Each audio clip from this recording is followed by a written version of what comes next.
ॐ नमः सिद्धेभ्यः।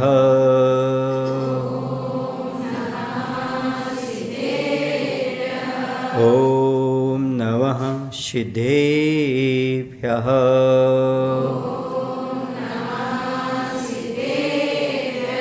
ॐ नमः सिद्धेभ्यः।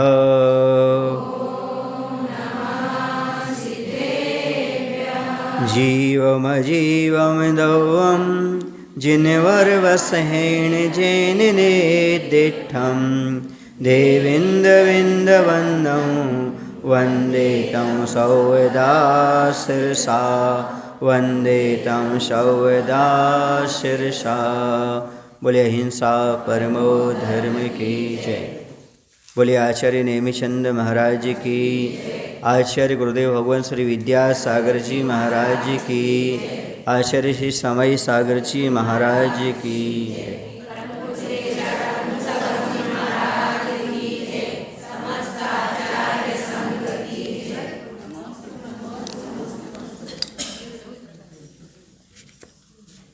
पिछला प्रकरण अपना 7 गाथाएं हो चुकी थी, है ना। 8वीं गाथा से प्रारंभ करना है। अब यहाँ पर अधिकार जो आएगा वह कर्तृत्व अधिकार आएगा। पुग्गलकम्मादीनं कत्ता व्यवहारो दुनेच्छेदो चेदनकम्मानादा शुद्धनया शुद्धभावानम्।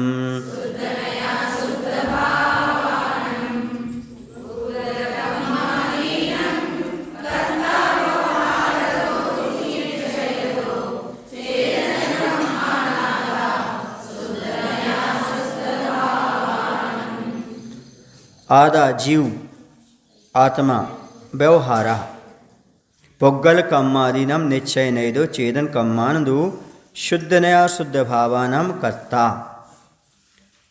जीव व्यवहार नय से पुद्गल कम्मादीनम ज्ञानावरण आदि पुद्गल कर्म आदि का करता है। निश्चय नय दो और अशुद्ध निश्चय नय से चेदन कम्मानो रागादि भावों का करता है।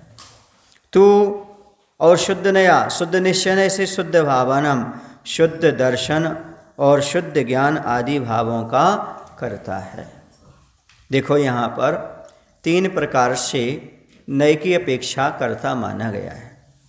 सबसे पहले माना गया है ज्ञानावरण आदि पुद्गल कर्मों का कर्ता ये जीव है, ठीक है ना। ये व्यवहार नय से है। जो ज्ञानावरण आदि कर्म हम बांध रहे हैं ये किसके माध्यम से बांध रहे हैं, कौन से नय की अपेक्षा से बांध रहे हैं, व्यवहार नय की अपेक्षा से। और जो राग आदि भाव कर रहे हैं वह किस नय की अपेक्षा से कहा, अशुद्ध निश्चय नय। कौन सा, और शुद्ध निश्चय नय की अपेक्षा से शुद्ध दर्शन शुद्ध ज्ञान।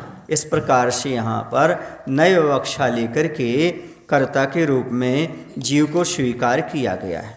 समझ गए। कर्ता किसे कहते हैं, क्रिया या कार्य के करने वाले को कर्ता कहते हैं।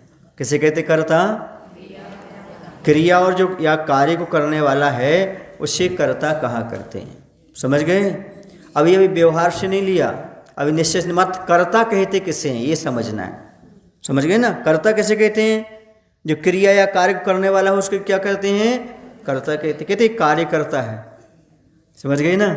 तो कुछ करने वाला है तब तो करता है।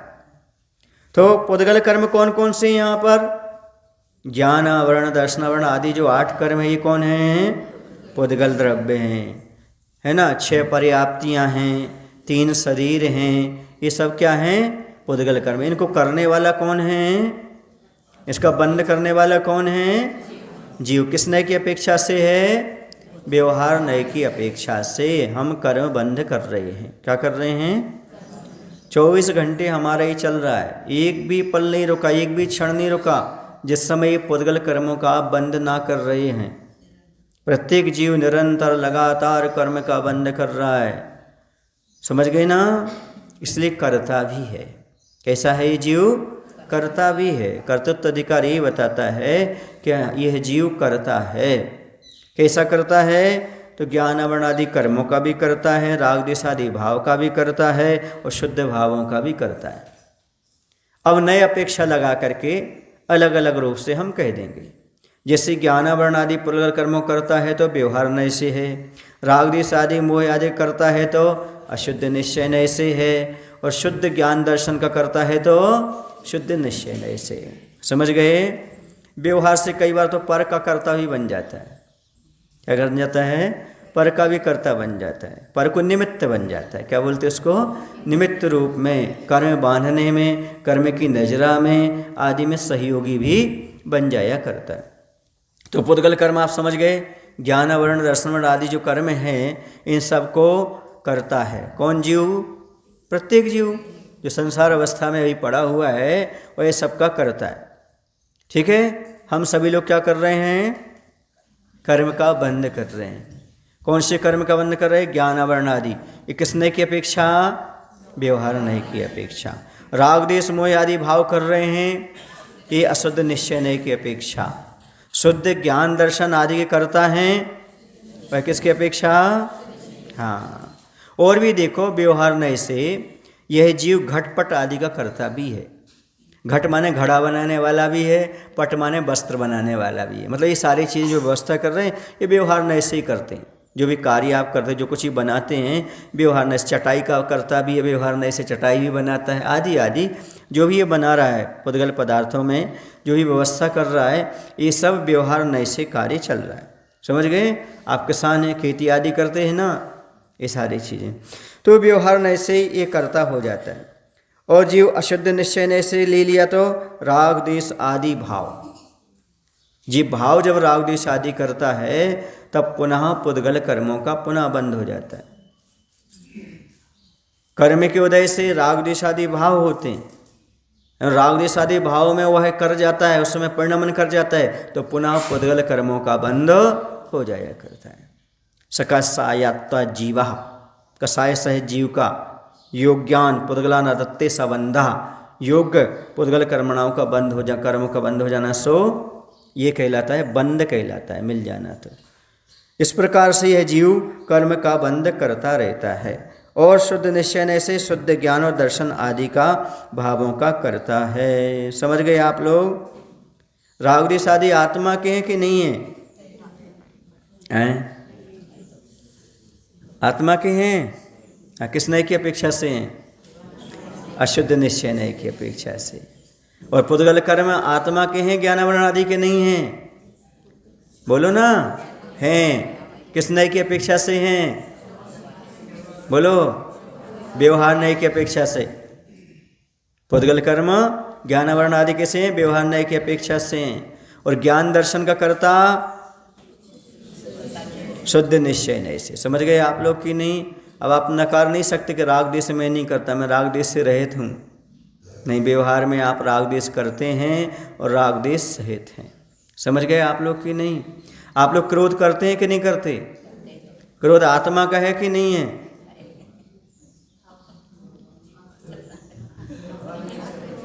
क्रोध आत्मा का है कि नहीं है? कैसे नहीं है? अभी आप पढ़ के आ रहे और बोल रहे आत्मा का नहीं है। राग द्वेष में क्रोध नहीं आएगा हैं? तो ये क्रोध किसका है? यदि आत्मा का नहीं है तो क्रोध का फल किसको मिलना चाहिए? पुद्गल को। फिर किसको मिलता है? आत्मा को मिलता है। इतना पढ़ने के बाद इतना समझ लो, क्रोध आदि राग द्वेष आदि आत्मा के हैं पर आत्मा के स्वभाव नहीं। क्या समझ लो? राग द्वेष आदि परिणाम आत्मा के तो हैं पर आत्मा के स्वभाव नहीं है, क्योंकि निश्चय नहीं से उनका करता नहीं है। ये यदि स्वभाव होते तो निश्चय से करता होता। वो निश्चय से करता ज्ञान दर्शन आदि का है, अर्थात इसके स्वभाव नहीं है। लेकिन राग द्वेष आदि आत्मा की नहीं है ऐसा नहीं कह सकते एकांत से। क्यों? क्योंकि वह व्यवहार नय से या अशुद्ध निश्चय नय से राग द्वेष आदि का करता है। समझ में आया ना? इसलिए क्रोध आप, वरना क्रोध क्यों छोड़ो, ऐसा क्यों कहते? क्रोध छोड़ो, कसाय छोड़ो, पाप छोड़ो, कर्म की निर्जरा करो, ये किससे कहा जाता है? व्यवहार नय से, क्योंकि व्यवहार नय से सारे बांधता है, करता है, इसलिए से छोड़ने की बात कही जाती है। याद रखना, क्या? क्रोध आदि आत्मा के हैं पर आत्मा के स्वभाव नहीं है। समझ गए ना? जहाँ कहा जाए ये आत्मा के नहीं है तो समझना उस स्वभाव की अपेक्षा कहा जा रहा है, और जहाँ कहा जाए ये आत्मा के हैं तो समझना व्यवहार अर्थात व्यवहार नहीं की अपेक्षा कहा जा रहा है। किसके हैं? ये आत्मा की। कहीं कहीं विवक्षा आएगी राग द्वेष आदि आत्मा की नहीं है, आत्मा से भिन्न है, तो समझ लेना वो कथन किसका कहा जा रहा है? शुद्ध निश्चय नय का कथन कहा जा रहा है। और जहाँ पर ये कहा जाए ये आत्मा के हैं, आत्मा इनका करता है, तो समझना या तो व्यवहार नय की विवक्षा चल रही है या वहाँ पर अशुद्ध निश्चय नय की विवक्षा चल रही है। समझ गए? विवक्षा के आधार पर, जैसे आप किसी के पिता हैं, आप किसी के पिता हैं, किसी के पति हैं, बेटे की अपेक्षा पिता हैं और पत्नी की अपेक्षा पति हैं। बस समझ गए ना? आप पति भी हैं और पिता भी हैं, तो कैसे हैं? विवक्षा लगा लो। ऐसे ही राग द्वेष तुम्हारे हैं भी और नहीं भी हैं। कैसे हैं? व्यवहार नहीं, अशुद्ध निश्चय नय से राग द्वेष हमारे हैं और शुद्ध निश्चय नय से राग द्वेष हमारे। आए समझ में? हाँ चलिए, विवक्षा लगा करके कहोगे तो आपको सारे के सारी विवक्षा समझ में आ जाएगी।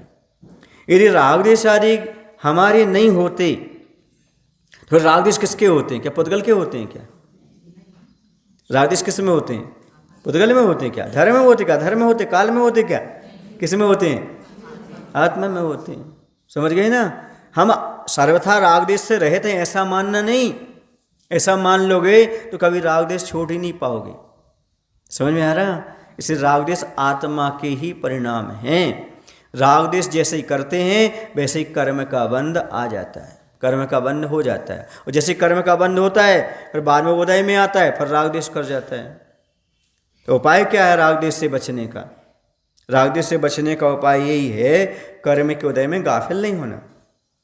कर्म का उदय आएगा, अच्छी वस्तु भी दिखेगी, बुरी भी दिखेगी, उसमें जहाँ आपने राग द्वेष किया पुनः कर्म का बंध हो जाएगा। समझ में आ रहा है? तो उससे बचने का प्रयास करो, ये यहाँ पर इसका मायना हुआ।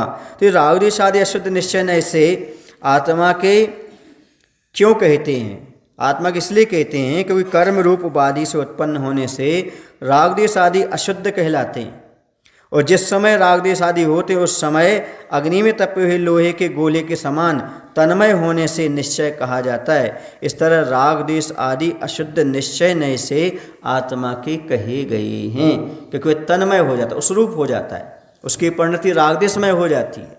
और ये होते किसके हैं? आत्मा की परिणति होती है तो निज की परिणति, इसे निश्चय नहीं लिया, लेकिन राग द्वेष रूप हो रही, इसे अशुद्ध निश्चय नहीं लिया। समझ में आ रहा है तो हमारे ये राग द्वेष हम ही परिणमन कर रहा है उस रूप में, इसे निश्चय नहीं कहा, लेकिन ये हमारे स्वभाव नहीं है, इसे अशुद्ध निश्चय नहीं कहा। समझ में आ रहा है? और दर्शन ज्ञान आदि जो हैं वो जीव के क्या हैं? स्वभाव है। ज्ञान चेतना, दर्शन चेतना, इसी शुद्ध निश्चय नहीं से उन भावों का करता है। अब आए समझ में? हाँ, तो एकांत से क्या नहीं कहना कि मैं राग द्वेष का करता नहीं हूँ। जब ध्यान कर रहे हो, निस्वरूप में लीन हो, तो उस समय राग द्वेष आदि की करता नहीं मानो तो कथनचित चल सकता है। समझ गए? भगवान के सामने खड़े होकर मत कहना हे प्रभु निश्चल निष्काम ज्ञाता दृष्टा आत्म राम, जैसे आप वैसे हमारा स्वरूप है, ऐसा भगवान से नहीं कहना।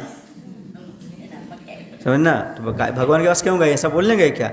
जैसे तुम हो वैसे हम हो, तो भगवान के पास गए क्यों हो तुम? आप फिर क्या बोलना?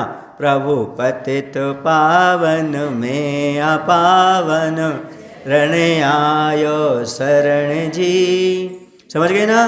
भगवान के पास जाके क्या बोलना? प्रभु आप पावन हैं और हम पतित हैं।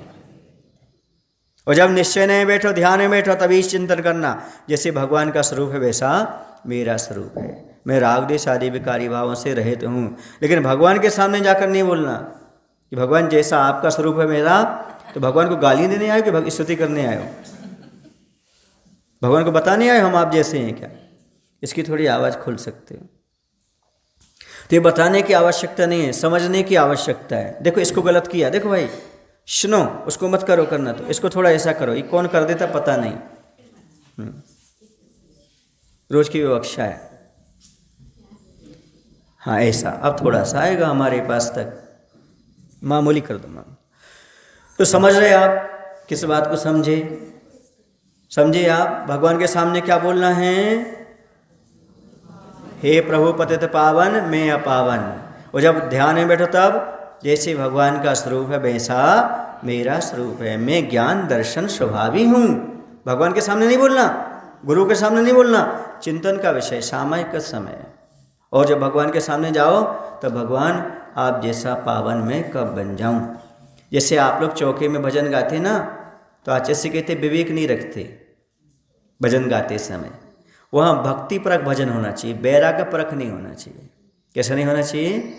वैराग्य परक, शिक्षा परक भजन नहीं गाए जाते। वहाँ हमारे घर में रत्नत्रधारी आए हैं तो भक्ति परक भजन होना चाहिए। कैसे? भक्ति प्रदर्श करो, उसमें वैराग्य परक भजन नहीं और आत्मा की चर्चा वाले भजन नहीं। समझ रहे हैं ना? आज से एग्जाम्पल दिया। एक बार क्या, हम एक धर्मशाला में ठहरे थे, बताते बहुत पहले। तो वहाँ पर बारात थी, दूल्हा दुल्हन थे। वहाँ पर सोरस लगा दिया लोगों ने, राजा राणा छत्रपति। और क्या हो रही वहाँ पर?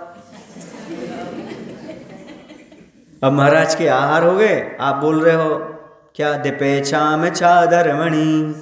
अब बताओ क्या होगा वहाँ पर? आप कुल्ला करा रहे, नाली का बन जाऊं न पानी। अब नाली का पानी दिखा रहे तो कुल्ला कर रहे महाराज।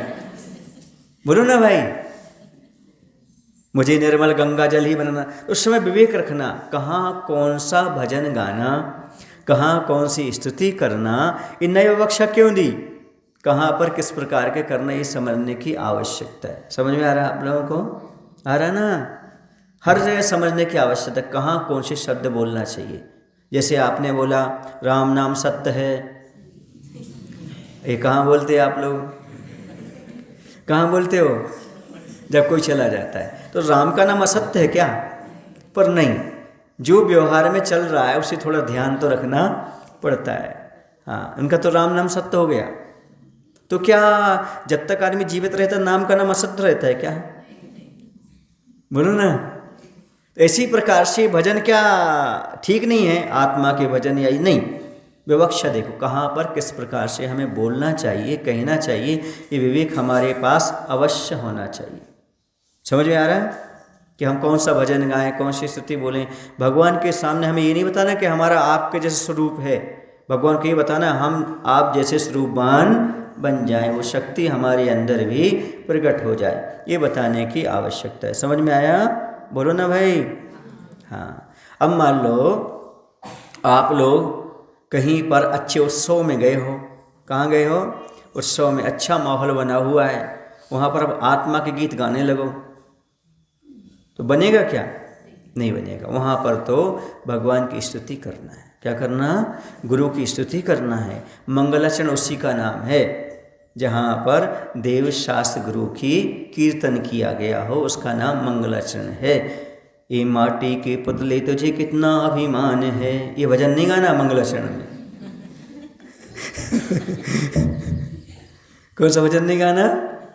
ये माटी के पुतले तुझे कितना अभिमान है। अब आप भजन गा रहे हैं कि आप उपदेश दे रहे हैं उसमें? मंगलाचरण किसे कहते हैं? देव शास्त्र गुरु की स्तुति करना। समझ में आ रहा है ना? हाँ, चलिएगा।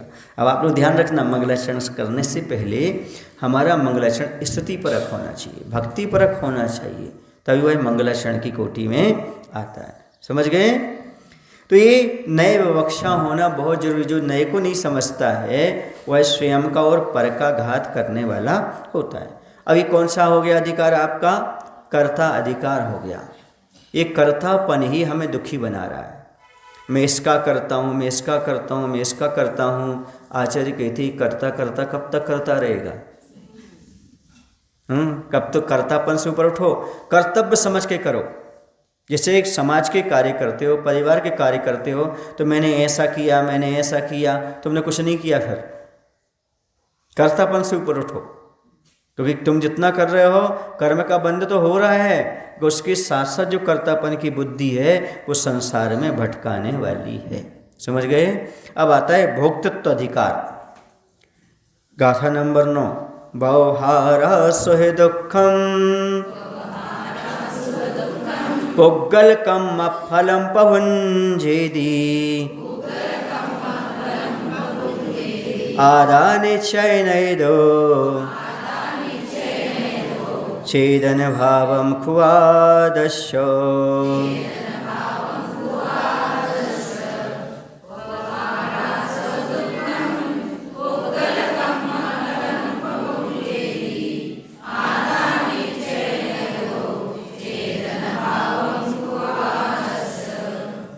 अब यहाँ पर जैसे कर्ता कहा था वैसा भोक्ता भी हो जाएगा, क्योंकि जो जीव जिस चीज़ का कर्ता है उसी का भोक्ता है और उसी का स्वामी है। समझ गए। हाँ, जैसे आप पुद्गल कर्मों के कर्ता हो तो पुद्गल कर्मों के फल को भोक्ता भी तुम ही रहोगे, उसके स्वामी भी आप ही रहोगे। जीव आदा जीव व्यवहार न से पुग्गल कम फलम पहुंजेदी स्व दुखम। पुद्गलमय कर्मों का फल जो सुख और दुख है उसका भोगता है। किससे? व्यवहार नय से यह जीव अपने पुद्गल कर्मों के फल जो सुख और दुख रूप मिलते हैं साता रूप उसका भोगता है। दो और निश्चय नय से आदर्श आत्मा के चेतन भावम शुद्ध दर्शन और शुद्ध ज्ञान रूपी भावों का खू ही पहुंजेदी भोगता है। आगे समझ में अब आपको जैसा करता था वैसा ही यहाँ पर भोक्ता है। तो भोक्ता किसे कहते हैं? वस्तुओं को भोगने वाला या अनुभव करने वाला। भोगने वाला या अनुभव करने वाला उसी क्या कहते हैं? भोक्ता कहते हैं। व्यवहार से आत्मा किसका भोक्ता है? व्यवहार से आत्मा कर्मोदय से प्राप्त पुद्गल कर्मों के फलस्वरूप सुख दुख का भोक्ता है। आप सुख दुख का वेदन करते कि नहीं करते? अनुभव करते हो ना। हाँ, ये सुख दुख का भोक्ता ये है। किससे? व्यवहार नय से। और निश्चय नय से आत्मा किसका भोक्ता है? निश्चय नय से आत्मा अपने चेतन भाव का भोक्ता है। समझ गए ना। इस प्रकार से यहाँ पर दो विवक्षाएं दी। क्या दी हैं? एक व्यवहार नय की और दूसरी निश्चय नय की विवक्षा दी। व्यवहार नय से कर्मोदय से प्राप्त पुद्गल कर्मों के फलस्वरूप सुख दुख का भोगने वाला कौन है? ये हमारा आत्मा है, ये जीव है। निश्चय नय से शुद्ध दर्शन और ज्ञान का भोगता है। समझ गए ना। अब यहाँ पर उपचरित असद्भुत व्यवहार नय से आत्मा किसका भोगता है? उपचरित असद्भुत व्यवहार नय से आत्मा इष्ट तथा अनिष्ट पंचेंद्रियों के विषयों से उत्पन्न है, ऐसे सुख और दुख का भोगता है। अब इसे भेद कर देंगे। क्या कर देंगे? पंचेंद्रिय से उत्पन्न जो सुख दुख है उसको भोगने वाला है। और अनुपचरित असद्भुत व्यवहार नय से आत्मा किसका भोगता है? तो जो आत्मा व्यवहार नय से आत्मा के जो सुख दुख को उत्पन्न करने वाले द्रव्य कर्म हैं साता और अशाता उसके उदय का भोगता है। समझ गए ना। और अशुद्ध निश्चय नय से अशुद्ध निश्चय नय से हर्ष विषाद रूप जो परिणाम है उसके वही सुख दुख का वही भोगता रहेगा। और शुद्ध निश्चय नय से शुद्ध ज्ञान और दर्शन का भोगता रहेगा। समझ गए ना। इस प्रकार से यह अपने कर्मों का प्रत्येक जीव फल को भोगता है। शुद्ध ज्ञान और शुद्ध दर्शन क्या चीज है? केवल ज्ञान और केवल दर्शन। ये क्या है? जीव के शुद्ध ज्ञान और शुद्ध दर्शन है। इसका यह निश्चय नय से भोगता है। अभी आप कहाँ हो? बोलो ना। अभी तो यह राग दी शादी परिणाम में हो। किसमें हो? तो उसी के भोगता हो। शुद्ध ज्ञान और दर्शन किसके पाया जाता है? या तो अरहंत परमेष्टि के पाया जाता है या सिद्ध परमेष्टि के पाया जाता है। समझ गए ना। और सुख किसे कहते हैं? आत्मा की निराकुल परिणति का नाम सुख है। या यहाँ पर परिभाषा लें तो साता वेदनी कर्म के उदय से जो आह्लादूत परिणाम होता है उसका नाम सुख है। और दुख किसका नाम है? अशाता वेदनी कर्म के उदय से जो पीड़ा रूप परिणाम होता है आत्मा का वो क्या कहलाता है? दुख कहलाता है। समझ गए। सुख और दुख शाता और अशाता पर डिपेंड है। जो आपका वर्तमान का सुख दुख है वो किस है? शाता अशाता पर। समझ गए ना। तो सुख चाहते कि दुख चाहते हो? महाराज ये पूछने की बात है क्या? हर आदमी क्या चाहता है? सुख चाहता है, चाहे संसार का सुख हो चाहे मोक्ष का सुख हो, सब क्या चाहेंगे? सुख। दुख कोई भी संसार में नहीं चाहता। क्यों नहीं चाहता? क्योंकि महाराज कोई भी दुख का वेदन करने में आनंद का अनुभव नहीं करता। समझ गए? इसे सब सुख चाहते। तो साता चाहते तो क्या करना चाहिए? भूत वृत्त अनुकंपा दान सराग संयमादि योग शांति मिति शौच शौच मिति सद्वेद्यस्य। ठीक है ना? क्या करना चाहिए? भूत माने होता है प्राणी, प्राणियों पर अनुकंपा दया पालन करो और वृत्तियों को दान दो, वृत्ति दान। सराग संयम का पालन करो, अर्थात जब तक आपका छत्ता स्थान है ऐसे संयम का वहाँ तक पालन करो। संयमादि योगा, मन वचन काय के योग को संभाल के रखो। और क्या करो? शांति क्षमा भाव रखो, लोभ का अभाव रखो। इति शब्द से और भी ले लेना, भगवान की भक्ति करो, पूजन करो। समझ गए ना? ये सारे के सारे साता चाहिए हो तो, साता वेदने के लिए। और असाता चाहिए तो दुख शोक तापा क्रंदन। समझ गए ना? चाहे स्वयं शोक करो या दूसरे को शोक में डालो, दुखी करो, स्वयं दुखी हो दूसरे को दुखी करो, ये सब असाता वाले काम है। तो क्या चाहिए आपको? साता। लेकिन काम कौन से करेंगे? असाता वाले तो कैसे मिलेंगे? प्राणियों पर दया। इसलिए आचार्यों ने सबसे पहले छना पानी और रात्रि भोजन त्याग कहा, क्योंकि उसमें दया पलती है। क्या पलती है? और देव पूजन, गुरु उपासना, स्वाध्याय, संयम, तप, दान, ये क्यों रखा? ताकि आप साता में रह सको। साता पाना चाहते हो, अपने आवश्यक का पालन करो, अपने आप साता मिलेगी। रोज साता चाहिए, कभी कभी चाहिए? रोज साता चाहिए। रोज दया करो, रोज दान करो, रोज पूजन करो, यदि रोज चाहिए तो। और कभी कभी चाहिए तो कभी कभी करो। मरे चाहिए तो रोज है, पर क्रियाएं कभी कभी करेंगे तो ऐसा नहीं होता है। 6 आवश्यक प्रतिदिन करोगे तो आपको साता हमेशा बनी रहेगी। साता का यही तरीका है और कोई तरीका नहीं है। यदि आपको साता प्राप्त करना है तो जो आपके लिए बताए गए हैं 6 आवश्यक, उनका अच्छे से पालन करो। और जो जैन का कुलाचार उसका पालन करो, साता अपने आप मिलेगी। जैन से तो साता में रहते हैं। जो कुलाचार का पालन करते हैं, 6 आवश्यक का पालन करते हैं, वो जैनी कैसे रहते हैं? साता में रहते हैं। और जो ऐसा काम नहीं करते वो कहाँ रहते हैं? असाता में रहते हैं। महाराज हम असाता कर्म कैसे छटे? तो असाता कर्म को दूर करने के लिए जो उपाय बताए हैं आचार्यों ने, महाराज ऐसा मंत्र दे दो ताकि साता में रहें हम। मैं नहीं देता हूँ मंत्र, पहले दे चुके आचार्य उमा स्वामी महाराज। भूत वृत्त अनुकंपा दान सराग संयमादि योगा शांति विधि शौच और सद्वेद्यस। इति सद्वेद्यस। साता वेदनी चाहिए तो ले लो आप। शौच मिति सद्वेद्यस। समझ गए? ये साता वेदनी चाहिए तो यही है, और कोई मंत्र नहीं है। यहाँ से हम ओम ह्रीम बड़के से आप पर चावल डाल लें, आपको साता मिल जाए, ऐसा संभव नहीं है। हम तुम्हारे सिर पर पिछी रख दें, साता मिल जाए, नहीं है। क्योंकि अपने कर्म का परिणमन अपन को करना पड़ता है। अपने कर्म का कर्ता हम स्वयं हैं, दूसरा कर्ता नहीं, कोई धरता नहीं। हाँ, थोड़ा निमित्त बन सकते हैं। महाराज का आशीर्वाद थोड़ा निमित्त बन सकता है।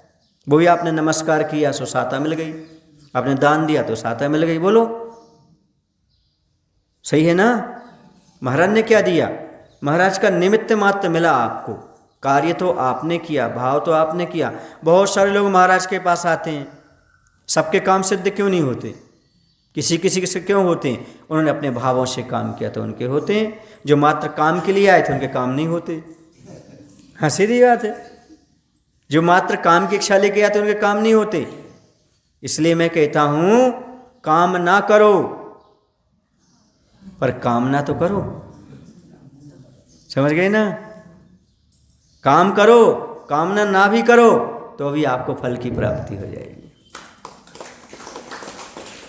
हम काम करेंगे, ऐसी कामना तो करो, और काम करोगे तो फल अपने आप प्राप्त हो जाएगा। लेकिन आप लालच से आओगे तो कुछ भी प्राप्त होने वाला नहीं है। बल्कि क्योंकि अपने अपने कर्मों का सब फल भोगने वाले हैं। जो कर्म भोग रहे हैं सब जीव अपने अपने, ऐसा नहीं दूसरा भोग रहा हो। अपने अपने कर्म का फल भोगे संसार, एक खस टट्टी सींचता एक ले रहा बाहर। गर्मियों में खस आती ना, खस की टट्टी बाहर बांध देते, किस पर? दरवाजे पर या खिड़की पर खस की आती ना, ऐसा लटका देते उसके लिए। तो अंदर एक सेठ बैठा हुआ है और बाहर एक गरीब व्यक्ति जाकर के उसको सींच रहा है, ये अंदर लेके बाहर ले रहा है बैठ करके। तो वो अपने कर्म का फल भोग रहा है। इसलिए मजदूर बना तो बाहर से सिंचन कर रहा है उसको, और ये अंदर लेकर क्या ले रहा है? बाहर ले रहा है। सब अपने अपने। उसमें लिखा है कुरल काव्य में, यदि आपको कर्म का फल देखना है तो शिखर जी में जाकर के देखो। करहार लोग रहते ना, वो जो लेकर चलते हैं क्या, डोली, वो शांति से बैठा है, वो तो कितना चढ़ते, कितना मेहनत लगती है उनको चढ़ने उतरने में। ये सब कर्म का फल है। आज आपको मजदूरी करना पड़ रही है, कर्म का फल है। एक बैठा बैठा खा रहा है, ये सब कर्म का फल है, भगवान नहीं दे रहा है। आप जैसा कर्म कर रहे हो वैसा आपको फल प्राप्त हो रहा है। पहले आपने जैसा किया था उसका फल आपको अभी मिल रहा है, और अब जो करोगे आगे फल प्राप्त होगा। इसलिए ये कर्म सिद्धांत अपना लो आप, जो जैसा करेगा वैसा। कर्म का धर्म बड़ा रहस्यमय है। कर्म ने किसी को नहीं छोड़ा, आदिनाथ को भी नहीं छोड़ा, पारसनाथ को भी नहीं छोड़ा, रामचंद्र जी को भी नहीं छोड़ा, उन्हें भी वनवास में जाना पड़ा, सीता का वियोग सहना पड़ा। बोलो ना भाई।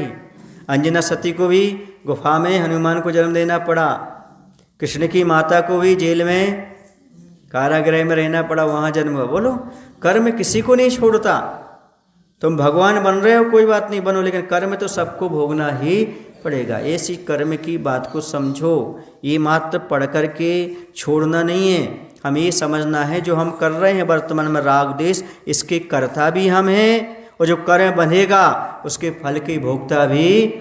भले तुमने राग सामने वाले से किया, द्वेष सामने वाले से किया, गाली सामने वाले को दी, लेकिन कर्म का बंध किसको हुआ? तुमने सामने वाले को धार्मिक कार्य नहीं करने दिया, विघ्न डाला आपने, कर्म किसको बंधेगा? बोलो ना भाई। तो ये सोचो, जो हम कर रहे हैं उसका कर्म हमें बनने वाला है, हमें मिलने वाला है।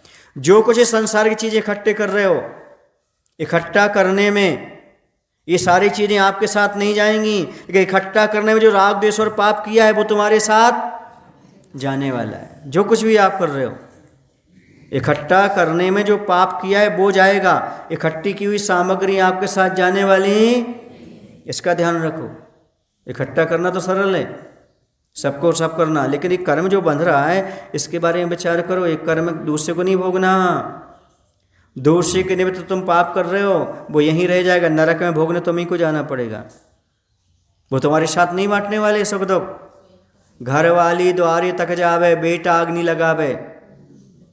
सुन रहे ना? और कुछ नहीं कर सकता। घर वाली कहाँ तक जाती है? जब अर्थी निकलती है तो दरवाजे तक। बेटा कहाँ तक जाता है? स्मशान तक। शरीर कहाँ तक जाता है? अर्थी तक। बाकी हमारे परिणाम ही हमारे साथ जाने वाले हैं। इसलिए परिवार को संभालते हुए परिणामों को संभालो। समझ रहे हैं? परिवार को संभालते हुए परिणामों को संभालो, क्योंकि परिवार सुख दुख का भोगता आगे नहीं है। भोगना किसको है? हमारे लिए। इसलिए इन सब के निमित्त इतना पाप मत करो कि दुर्गति के पात्र बनना पड़े। उनके राग में, उनके मोह में फंस करके ऐसा पाप मत करो। समझे? ये इससे शिक्षा लेने की आवश्यकता है। द्रव्य संग्रह तो आपने पढ़ा है, लेकिन पढ़ने के बाद क्या आपने सोचा, ये सोचना विचार नहीं है। हमने सामान बेचा, खरीदा, प्रॉफिट कितना हुआ, लॉस कितना हुआ, ये भी तो देख लो। ऐसे आपने इतना पढ़ लिया, पढ़ने के बाद ये भी तो विचार करो, ये हमने पढ़ा क्यों, आचार्य ने ऐसा लिखा क्यों, क्या जरूरत है इसकी? क्योंकि बंधु जो तुम कर रहे हो उस कर्म का फल तुम्हें ही भोगना पड़ेगा। करता भी हो और भोगता भी। ऐसा नहीं है आप करे फल दे अन्न तो स्वयं किए निष्फल होते। जो आप कर रहे हो आपका कर्म का फल आपको भोगना पड़ेगा, आज नहीं कल। तैयार रहना। इसलिए मैंने एक बार कहा था, दुनिया को एक तो दुख नहीं देना, दूसरे को दुख नहीं देना। यदि दूसरे को दुख दे रहे हो तो उतना ही देना जितना बाद में तुम सहन कर सको, लौट के आएगा। समझ गए ना? कर्जा चुकाना पड़ता कि नहीं चुकाना पड़ता है? हैं? कर्जा, और यदि ब्याज से लिया हो तो और बढ़ जाता है, चक्रवर्ती ब्याज बढ़ता है। इसी प्रकार से जो आप दूसरे को दुख दे रहे हो उससे ऐसा कर्म बन रहा है जो ब्याज सहित चुकाना ही पड़ेगा, ये नियम है। समझ गए? इसलिए जो आप राग द्वेष आदि परिणाम करते हो, करते समय विचार करो ये हम आज कर तो रहे हैं लेकिन इसको भोगना तो हम ही को पड़ेगा। समझ रहे? जैसे आप रोटी बनाते हो, आपने रोटी बनाई, जल गई, सुने ना, अच्छी अच्छी तो परिवार के खा लेंगे, जली किसको खाना पड़ेगी? जिसने बनाई है, बोलो ना। या तो फेंको या फिर खाओ, पल्ले तो अपने ही पड़ेगी। इसी प्रकार से जो आपने कर्म किए हैं, सुख के समय तो सब बांटने के लिए आ जाएंगे आपको, दुख का उदय आएगा तो कोई नहीं बाहर सांत्वना दे सकता है। आपके पेट में दर्द है तो सामने वाला दवाई दे सकता है, दर्द थोड़ी दूर कर सकता है, निमित्त बन सकता है। उतना जितना आपको दर्द है उतना तो आपको ही सहन करना पड़ेगा ना। तो कर्म किसका था? तो किसने सहन किया? हाँ, इसलिए अब रोना धोना बंद करो, प्राणियों पर दया करो और दान करो। समझे? संयम का पालन करो जिससे आप सुखी रह सको। साता चाहते हो तो प्रतिदिन आपके लिए प्राणियों पर दया करना है और प्रतिदिन दान करना है, तभी आपको साता मिलेगी। दो काम तो कर सकते हो, भले आपके पास अभी संयम आदि नहीं है, कोई बात नहीं है। थोड़ा क्रोध पर कंट्रोल कर सकते हो, हाँ, शांति, शौच, थोड़ा लोभ पर कंट्रोल कर सकते हो, इति भगवान की पूजन आदि कर सकते हो, इति शब्द से वो भी निकाल लेना आगे।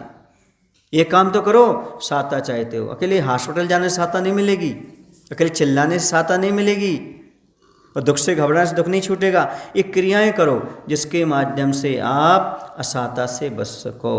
भगवान का जो योग्य है पुरुष वो अभिषेक करो, महिलाएं भगवान की पूजन करें, मुनि को दान आदि दो, भैयावृत्ति आदि करो। सुन रहे हो ना बुजुर्ग आत्माओं? हाँ, अब भैयावृत्ति भी सोचो, भैयावृत्ति भी करना है, भैयावृत्ति से काम चलता है। हमें कमी नहीं है भैयावृत्ति वालों की, पर तुम्हें पुण्य कैसे चाहिए उसको देखो, क्योंकि भैयावृत्ति तप है। क्या है? कौन सा तप है? हमने बोल लिया सो हो। अब बताओ कौन सा तप है भैया? अंतरंग तप है। कौन सा है? अंतरंग तप है भैयावृत्ति, बाह्य तप नहीं है ये। उपवास करना बाह्य तप है, भैयावृत्ति अंतरंग का तप है। महाराज ने उपवास किया, उन्होंने बाह्य तप किया, आपने उनके पैर दबाए, भैयावृत्ति अंतरंग तप कर लिया। ये सहज नहीं है, हर किसी के भाव नहीं होते करने के, हर किसी को समय नहीं मिलता, समय भी मिलता तो गपशप में निकाल देते, यहाँ वहाँ निकाल देते, हर किसी के भाव नहीं होते। ये तप है कौन सा? भैयाव्रत। कौन सा तप है? अंतरंग, बाहर का नहीं, पूर्ण कर्म नजरा कराने वाली चीज़ें हैं, पर आलस्य के कारण सब चला जाता है। चला जाता कि नहीं चला जाता? तो जो जिस योग्य हैं उस योग्य भैयावृत्ति को करते हैं तो उसका फल उनको अपने आप प्राप्त होता है। समझ गए ना? ये सहज नहीं है भैयावृत्ति करना, भाव करना। क्यों? क्योंकि तुम्हारा कर्म छटे तब तो भाव हो, कर्म नहीं छट रहे तो कैसे भाव हो? पाप कर्म कहता अरे सो जाओ, कौन चले? पाप कर्म कहता है अरे चलो दूसरी काम कर लो, कौन आहार को चले? आहार भैयावृत्ति नहीं है क्या? दानम भैयावृत्तम, उसमें लिखा है साबकाचार में, आहार दान देना भी भैयावृत्ति के अंतर्गत आता है। कौन सी भैयावृत्ति कर रहे हैं आप? सोच लो, विचार कर लो, कौन सा करना कौन सा नहीं करना। यदि आपको अपना करना हो तो, क्योंकि आपके नगर में साधु संत आते हैं, उनका तो कैसे न कैसे हो जाता है, उनका अपना पुण्य होता है, अपनी व्यवस्था हो जाती है, पर आपको क्या करना आपको सोचने की आवश्यकता है। बोलो महावीर भगवान की जय, आचार्य विद्यासागर जी महाराज की जय। हे प्रभु, हम सभी को इतनी शक्ति, इतनी बुद्धि देने की कृपा करो ताकि हम ऐसे कर्म ना करें जिनको भोगते समय दुख का अनुभव हो। यदि हम कर्म किए बिना नहीं रह सकते तो ऐसे कर्म हों जिनके फल भोगते समय साता का अनुभव कर सकें। नमो श्री भगवान।